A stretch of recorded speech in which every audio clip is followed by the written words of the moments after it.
In recent years, Pakistan has seen a huge resurgence of its film industry, which has emerged from the shadow of Bollywood to find its own identity, one at the forefront of the battle between a growing conservatism in the country and an emboldened youth hungry for change. There's a notable trend towards female-led narratives, which are not only setting new standards in storytelling, but also challenging taboos around the treatment of women in society.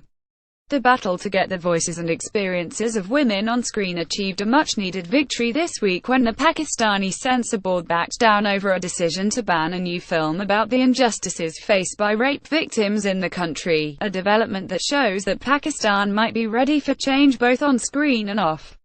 Verna, which stars popular actor Mahira Khan, was originally denied a certificate by the Central Board of Film Censors (CBFC) because of its mature themes and edgy content. This caused an outcry among women's rights campaigners, who accused board members of censoring women's voices and putting their heads in the sand at a time when, says Gulala Ismail from the campaigning NGO Aware Girls, rape is a rampant issue in Pakistan and deaths like Verna are crucial in moving society forward. Soon the ban had inspired a Twitter campaign under the hashtag #UnbanVerna, which emerged as Pakistan's own Me Too movement. High-profile supporters of the film included XXX Return of Zandakage star Deepika Padukone, who is facing a similar backlash over her latest Bollywood film, Padmavati, based on a 16th-century poem about a mythical Indian queen. The trailer to Verna, no English subtitles, just hours before Verna was due for release. The censor board cleared it for viewing. The publicity around the ban meant that most cinemas were sold out before the decision had been made, something unheard of for a home production, many of which are usually dwarfed by the latest Marvel adaptation, a Bollywood blockbuster. The film is a stylized thriller drawing on elements of film noir and Japanese cinema, with a plot that falls somewhere between the 1998 Joe Foster drama The Accused and the revenge horror Audition.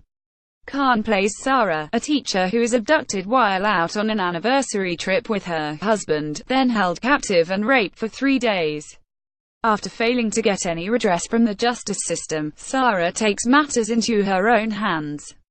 It's not just about a rape, it is about one person having power over another and how people misuse that power. Mahira Khan, however, despite its genre flourishes, the film also holds a mirror up to society's shortcomings in its attitude to rape, and the failure of the justice system to protect victims. In one telling scene, a female doctor makes Sarah wait for her forensic examination until after lunch, then tells her between mouthfuls that the chances of her getting justice are negligible. It is ultimately a revenge film about a girl seeking justice, says Khan. The character is not how society would envisage a rape victim to be. She is strong, very urban, educated and feisty. This is a woman who doesn't feel sorry for herself. It was a very challenging role to play, as we didn't want the audience to feel sorry for her, but to root for her, while at the same time acknowledging that what she went through was horrific. We wanted to show how the honor of a woman is connected to everyone except herself. Her honor belongs to the man of the house, her parents, her country, everyone apart from her, yet she is responsible for it. In our culture, when a woman is raped, we say she was robbed of her honor. If a woman is raped, she has not been robbed of her honor, it is the rapist who has for doing such a crime.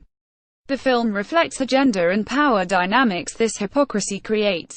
Somewhere between The Accused and Audition, Verna. Photograph Sohaib Mansour. The lifting of the ban has been a major breakthrough for an industry that has suffered decades of decline, caught in a vicious circle of underinvestment and censorship perpetuated by the sudden swerve towards religious conservatism under General Zia in the 1970s.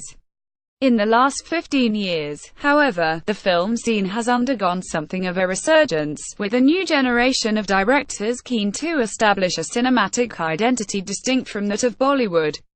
Heading this cultural revival has been Verna director Shoaib Mansour, whose first 2 films, Bol, about a religious family with a transgendered daughter, and Khuda Ki Liya, which deals with the repercussions of 9/11 on the Pakistani diaspora, were well received on the international festival circuit.